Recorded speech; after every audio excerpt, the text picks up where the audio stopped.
Hello dear children.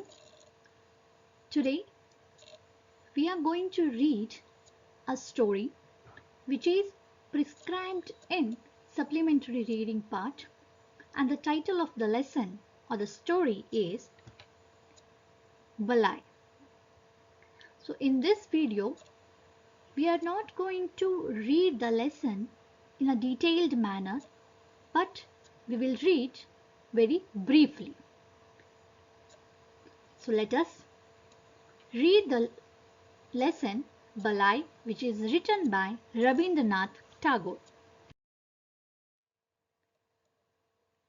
Children, I hope all of you are familiar with Rabindranath Tagore. Yes, he is the person who composed the national anthem Jana Gana Mana. Yes, Rabindranath Tagore, he is a poet, writer, playwright, composer, philosopher, social reformer and a painter. He was born on 7th May 1861 in Kolkata. He wrote many stories, and some of his famous stories are Kabuliwala, The Postmaster, The Broken Nest, The Conclusion, Bikarini, Hungry Stones, etc. And the very famous poem collection, that is Gitanjali. The Nobel laureate Rabindranath Tagore died on 7th August 1941 in Kolkata. So children, now let us read the story Balai. Balai. So this particular story is basically written in Bengali language by Rabindranath Tagore. So as per Bengali language, we pronounce Balai as Bolai. Instead of Balai, we pronounce it as Bolai.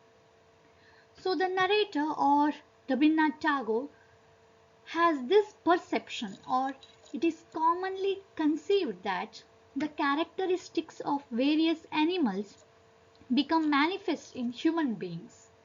The creature whom we call human being is one who has blended all living creatures into one within himself. To highlight this notion, this perception, Rabindranath Tagore has given one more example, that is about the music or the melody, which has 7 swaras. Each one stands separate, but to form a music, each one is blended. Yes, similarly, even human beings are blended from all living creatures. So this is a brief background which he gives at the beginning of the story Bolai. So Bolai is the main character in the story, who is very passionate about nature, and without nature he feels himself as incomplete.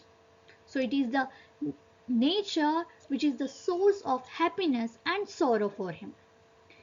He feels that nature is an integral part of his life, and nature is a living being according to the main character Bolai. So students, now let us see what is there in the story. Then who is Balai? So we already knew that Balai is the protagonist of the story. Who is he? Balai is narrator's elder brother's son. So he is nephew of the narrator, and he was a motherless child. So by the description given in the story, we can see that Bolai is a motherless child who is living with the narrator, and his father is not present or not living with him, but he is somewhere in abroad or in a foreign country. So in my nephew Balai, the notes of the plant kingdom somehow appeared to be the dominant ones. So as the narrator starts the story, he explains that human being is blended with all other creatures. So here he calls Bolai, who has a very much similarity with the plant kingdom. That means nothing but Bolai is very much fascinated with the plants, forest, or the mother earth. Then what kind of boy was Bolai? So Bolai is quite unlike other boys of the same age. He is not like any other boy of his age. He is very much interested in nature and he is very much fascinated towards the beauty and charm of the nature. As the narrator elaborates, since his childhood, during summer or during rainy season or during spring, how Bolai is connected or feels connected with the nature. So when layers of dark clouds gathered solemnly in the eastern sky, his entire soul seemed to fill with moist winds carrying the aroma of a forest during the rains. So during rainy season, as the dark cloud carries moist or rain, at that time when it rains, there is a pleasant aroma comes from the earth or from the forest. Yes, even Bulai's soul seems like filled with the aroma or the scent of the mother earth or the forest. And during summer, when it was too hot or it was a bright day, Bulai used to roam around bare-chested, as if he was absorbing sunshine from the sun. And during spring, which we usually see around, that the forest or the trees are blossomed with flowers, its branches were full of green leaves, yes, and spread out very widely. Similarly, Bulai's soul is filled with all these kind of blossoms to see the Mother Earth to its fullest blossom. So we can say that Bulai is very much affectionate towards nature. So he had feelings and emotions towards nature. He was tremendously attached to nature. So unlike any other child, Bulai used to talk with flowers, trees, sky, rain, grass, with everything which we consider as non-living creatures. He thought that all these things have life. Bulai was very much attached to nature, attached to forest, trees, plants, grass, sky, flowers. Yes, he would even not allow anyone to cut the grass or uproot the plant or cut down trees. He would be even disturbed if someone broke a bough or plucked flowers. As I said, he is now living with his aunt and uncle. Sometimes he sat on his aunt's lap, hugged her, and pleaded, "Please ask the grass cutter not to cut down those plants of mine." So Balai was so much attached to the nature and he thought those plants, trees, even unplanted, unwanted plants have lives. Yes, that's why he would not allow anyone to cut down the plants which might be a weed.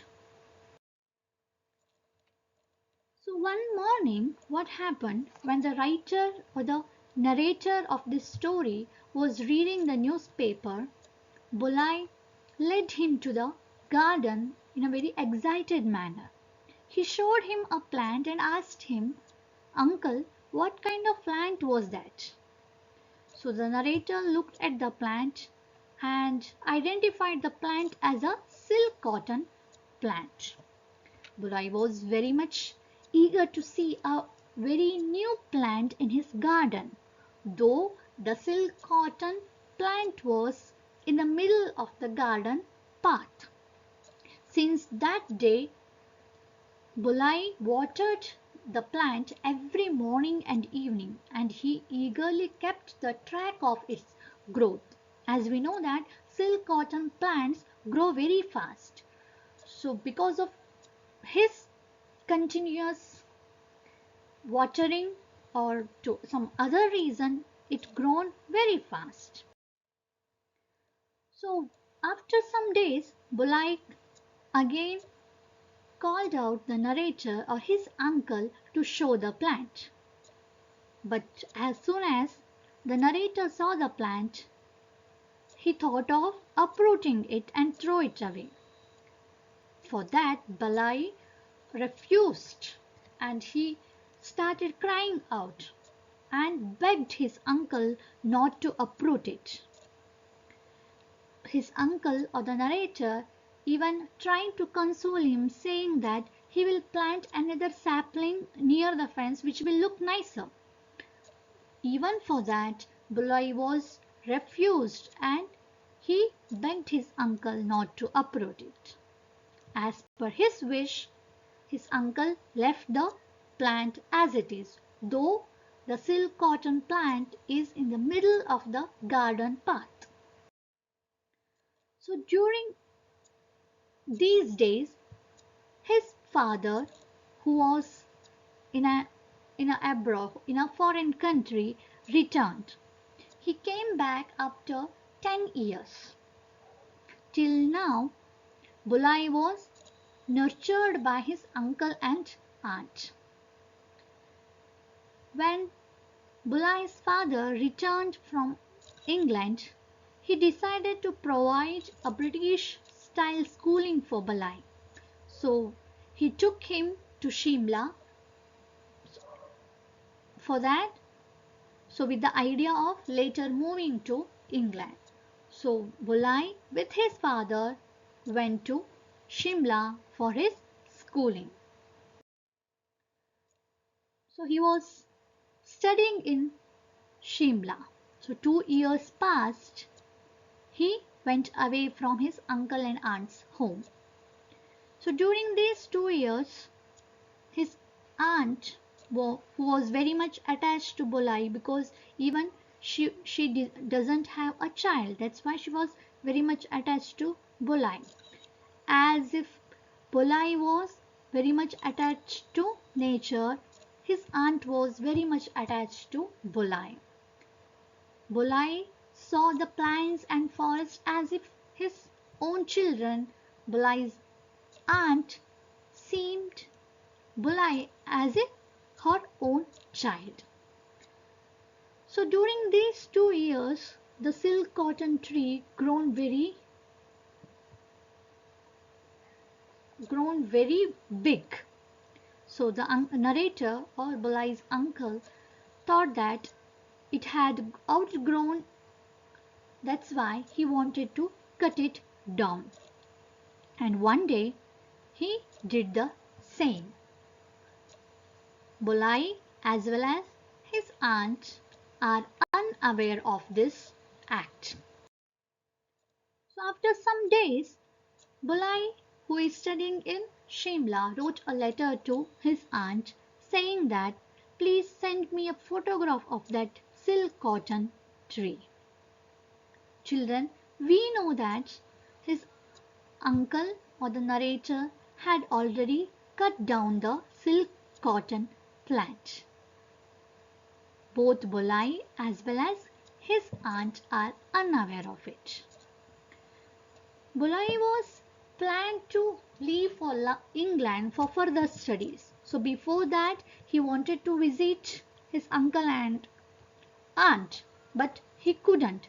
That's why he had asked his aunt to send him a picture of silk cotton tree. His aunt went to the narrator and asked him, "Could you please call a photographer?" Why she asked him to call a photographer? Yes, because she wanted to send a photograph of that silk cotton tree to Bulai. The narrator, who is unaware of the fact or the request of Bulai that he wanted a photograph of silk cotton tree, asked his wife why she wanted to call a photographer. She showed the narrator Bulai's letter in his childish scribble, and narrator, who has already cut down the tree,